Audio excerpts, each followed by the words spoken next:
From the humble chamber in Alba de Tormes saw the death of a nun, a Carmelite nun, whose expiring breath resonated with both a supplication and a prayer. As a prayer that signifies her identity. She cried, "I die a daughter of the church."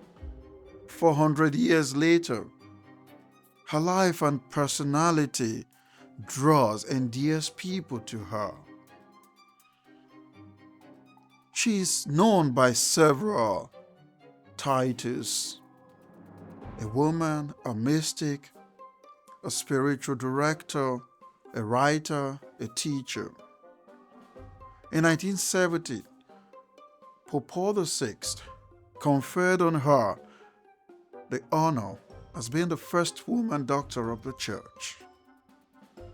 And he picked the title Teresa of Avila, teacher of prayer. And that already echoes what Teresa offers to the church, to humanity, the experience of prayer. Beyond the several titles that we put on her, she is a young little girl of 16th century Spain. Born on the 28th of March 1515, she brought forth. At a younger age, she aspired, desired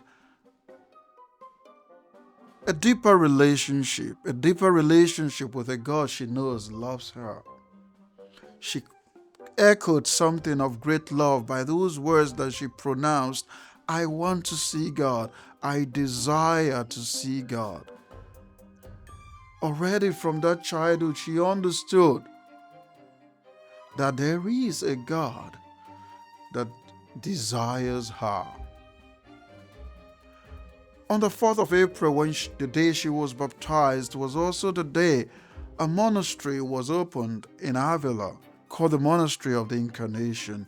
20 years later, this monastery will open her doors to this young lady. Entering the Carmelite order, she was responding to a call. And in entering the order, she discovered that there is a need for a deeper experience, that the atmosphere for living the experience of prayer ought to be like one prescribed in the rule. She set out to reform the Carmelite order, wanting to go back to the original ideal of the Carmelite order. And in 1562, she founded her first monastery of St. Joseph in Avila. There's something unique that we can draw from Teresa. The core of her teaching is that of the experience of prayer. When she is called a doctor of prayer, it is because she can offer to humanity the meaning of prayer. At the heart of her teaching is the truth, or is the discovery of a God in love, a God who desires humanity, a God who desires our friendship.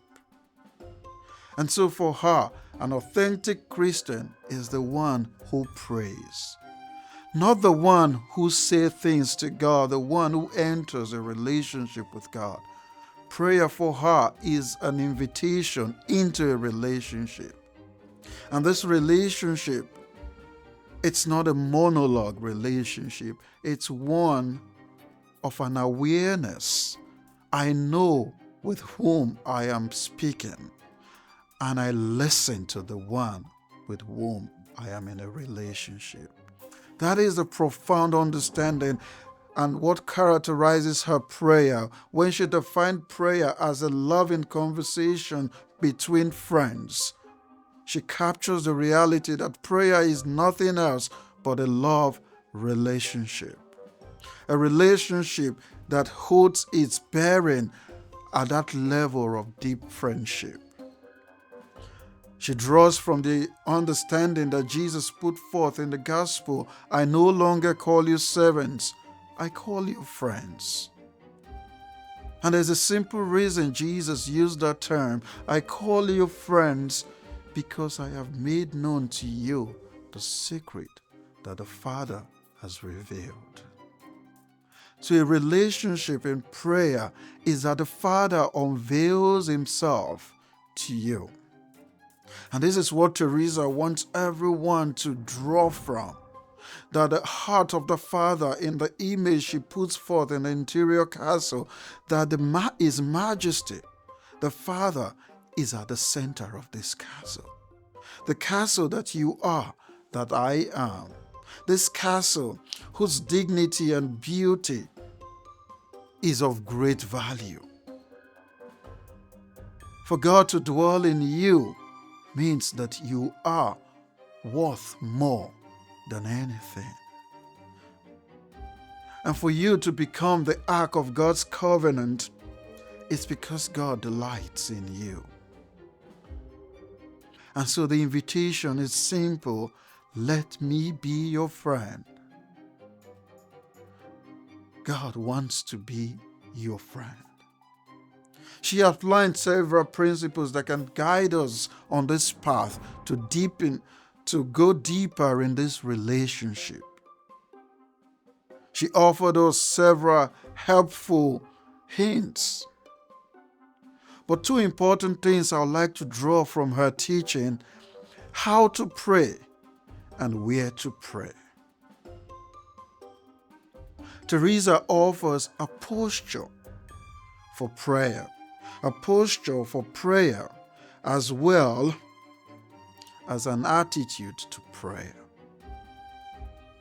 What is the posture of prayer in the Teresian understanding?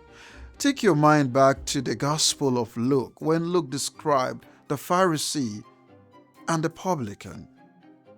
Those words of Luke are apt to understand the gift that Teresa brings to prayer. Luke tells us that the Pharisee came into the temple. He stood. That was his posture for prayer. He stood there with his head raised high, and he said this prayer to himself. But the publican came. He stood, another posture, but not dared to raise his head to heaven, bowed low, and said this prayer, not to himself, Lord, be merciful to me, a sinner.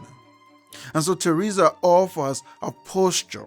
It is the posture of receptivity and openness. The conversation of the Father, the words of the Father, the love of the Father is being poured forth, waiting for you to receive, to be open to receive these gifts, this love that the Father is pouring out. St. Paul puts it beautifully. The love of the Father has been poured into our hearts by the Spirit. It is the experience of this love that is prayer. What is the attitude to prayer? Teresa offers a beautiful understanding or a beautiful attitude to prayer. Determination. To be determined. This relationship is built when we can remain in it. Just like the Gospel of John tells us, the Word became flesh and He remained flesh amongst us. In the same way, if we respond to this invitation, to this love relationship, then it is for us to stay in it, to stay in this relationship so that we can be transformed to become the icon of God. In other words, we reflect the very essence that God is. The other thing that Teresa offers us in this, where to pray. Teresa tells us that prayer is not located in a particular place or a particular time. Prayer is offered anywhere. This relationship cuts across everywhere and any time. It is true that we dedicate time to pray, a privileged moment, but those moments are to build our consciousness and awareness that this relationship has no end, that this relationship is a continuous experience. Where do you pray? Teresa says, as the castle, you carry God with you. So wherever you are, there God is, and there you can pray.